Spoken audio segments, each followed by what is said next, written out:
up here. Hi. You're on television, so be good. Okay?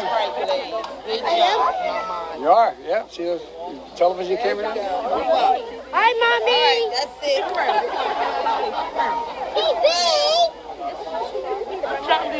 All right. Can everybody be quiet for just a minute? You're on TV, so you got to be quiet a little bit. Folks, look, I've received, because of the people of the state of Delaware, I've received an awful lot of wonderful honors all my career. The greatest honor was serving you for so long. But this does mean more to me than anything that's happened. My daughter Ashley's with me. My daughter Ashley got her first job down here at Kingswood out of school. She's a social worker. Bo is associated here. Anyway, the point I want to make is I owe you all. I owe this neighborhood. I learned so much.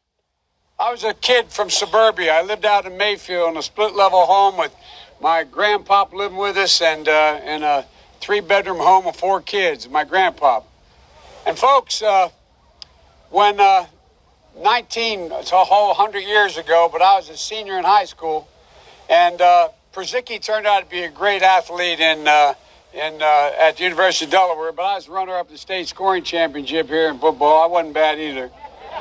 And but I wanted to get more involved. And I realized I lived in a neighborhood where I'd turn on the television and I'd see and listen to Dr. King and others. But I didn't know any black people. No, I really didn't. You didn't know any white people either. That's the truth. So I wanted to work here. And there's my daughter, Ashley. Come on up here, Ash. And so what I did was I came down and I applied to the city of Wilmington for a job. And I was the only white employee here. And I learned so much. I learned that folks that I work with, like Spencer Henry and Lafayette Jackson and a whole range of people, Jamie Rolls, a lot of great people who were my fellow lifeguards. There were 13 of us. I learned that they treated me as an equal. We used to go in what was not as modern as that. We used to go in the key room at lunchtime after a free swim and sit on the floor because it was nice and cool. And remember Boom Boom Cannon and a few other guys that worked here as well. And we sit there and we talk, and they'd ask me questions because I really was the only white guy they really knew. And they'd ask me questions about everything, things that just startled me. I remember one time, I won't mention which lifeguard, said, "Do I have a jerry can, a 5-gallon can for gasoline?" And I said, "No, I don't." I said, "But what do you need it for?" He said, we're going down to see my grandmama in North Carolina. We can't stop at most gas stations. They won't let us stop at most gas stations. I learned a lot. And I learned that it makes a difference. This was the diving board area, and I was one of the guards, and there was a 3-meter board. And if you fell off sideways, you landed on the darn cement over there. And Cornpop was a bad dude, and he ran a bunch of bad boys. And I did, and back in those days, to show how things have changed, one of the things you had to use, if you used pomade in your hair, you had to wear a bathing cap. And so he was up on the board, wouldn't listen to me. I said, "Hey, Esther, you, off the board, or I'll come up and drag you off." Well, he came off, and he said, "I'll meet you outside." My car, these were all public housing behind it. My car, there was a gate out here. I parked my car outside the gate. And he said, "I'll be waiting for you." He was waiting for 3 guys in straight razors. Not a joke. There was a guy named Bill Wright, Mouse, the only white guy, and he did all the pools. He was the mechanic. And I said, "What am I going to do?" He said, "Come down here in the basement where all the pool filter is. You know the chain, there used to be a chain that went across the deep end. And he cut off a 6-foot length of chain. He folded up, he said, "You walk out with that chain. And you walk to the car and say, 'You may cut me, man, but I'm going to wrap this chain around your head.'" I said, you kidding me? He said, no, if you don't come back. And he was right. So I walked out with the chain. And I walked up to my car. And they had, those days, you used to remember the straight razor. You'd bang them on the curb, get them rusty, put them in a rain barrel, get them rusty. And I looked at him, but I was smart then. I said, first of all, I said, when I tell you get off the board, you get off the board, and I'll kick you out again, but I shouldn't have called you Esther Williams. I apologize for that. I apologize, but I didn't know that apology was going to work. He said, you apologize to me? I said, I apologize for that, not for throwing you out, but I apologize for what I said. He said, okay, and closed the straight razor, and my heart began to beat again. I came down here because I remember the first bumper sticker I saw that made me aware when I was in law school. Proudly for Holloway.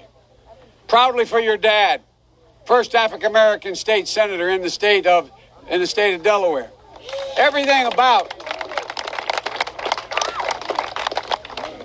And by the way, you know, I sit on the stand and it get hot. I got hairy legs that turn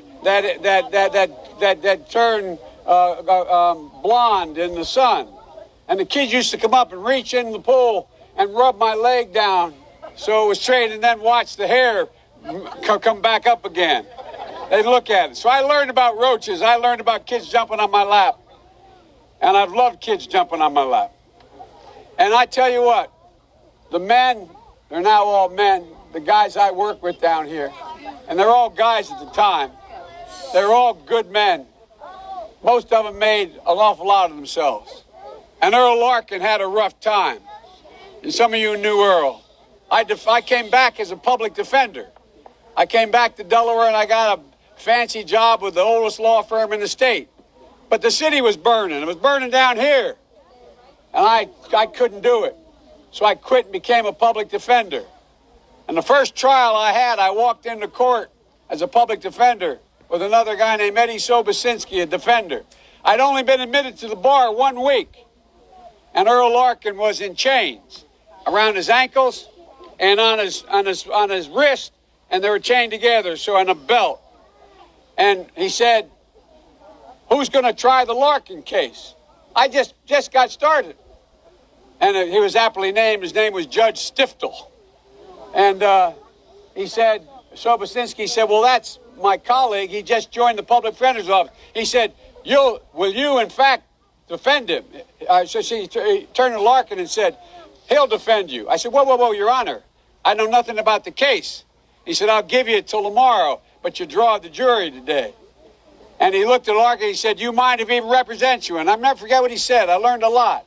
He said, and I mean it sincerely. He looked at me and he said, one hunky's just as bad as any other. I'll take whoever you send me. And here's what I want to tell you about Earl. Here's what I want to tell you about the neighborhood and the heart. I defended him. He got beat up right on the other side of the field here. He walked along the tracks. He was a sailor in a sailor's uniform, the guy who he beat up and robbed. And so I thought he was innocent. I kept the jury out 5 hours, but they convicted him. And I felt so bad. So I go down to the old prison all the time. They had little wooden tables and two little chairs in a big dome you'd sit under where you'd be interviewed. And I was sitting there, Councilwoman, and the third time said, I'm appealing this case. And finally he took the table and he flipped it up and he said, jumped up, and the guards came and grabbed him. He said, don't you understand, Joe? I did it. But here's the point. He cared about me. This is a man who saw me bleeding because I saw this guy going to jail and I thought he was innocent. There's character, even in great problems. There's so much character in this neighborhood. There was so much character back then, too. So many people didn't get a shot. So many people didn't get a shot. Who could be standing right where Lisa's standing today, a lot earlier. Could be standing where I'm standing today. Let me end by saying, I was a pretty darn good lifeguard. Yeah, man. I taught swimming, too. And I remember going over, we used to play the other pools, and we played basketball at lunchtime. Remember? Went over to Riverside. We played. And someone on the other team threw the ball to me by accident. And they looked at me and said, "Oh, God, I thought you were on my team." I'm thinking, I'm the only white boy within 20 miles. Remember, I get invited down to Baby Grand. I walk in and say, "Who's this guy?" And they say, "He's ours. He's ours." You've always had my back. The neighborhood's always had my back. And God willing, I've always had your back. And I'll always have it as long as I'm around. I love you. It's a great honor. Thank you very much. And if I were still a lifeguard, I'd say, time to get in the pool. Thanks, everybody. And Councilwoman, thank you so, so much for this honor. Thank you. So how you guys doing? Who here is going to be president someday? Raise your hand. All right. I'll tell you one more story on their way out. You know what? There was a guy, when I first started, black folks weren't even allowed to vote very easily. That's how long ago it was. And guess what I got to do?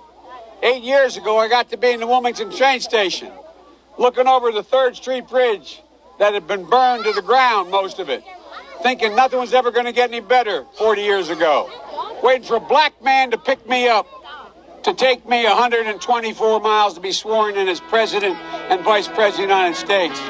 That's progress. We can make more. God love you all. What you think?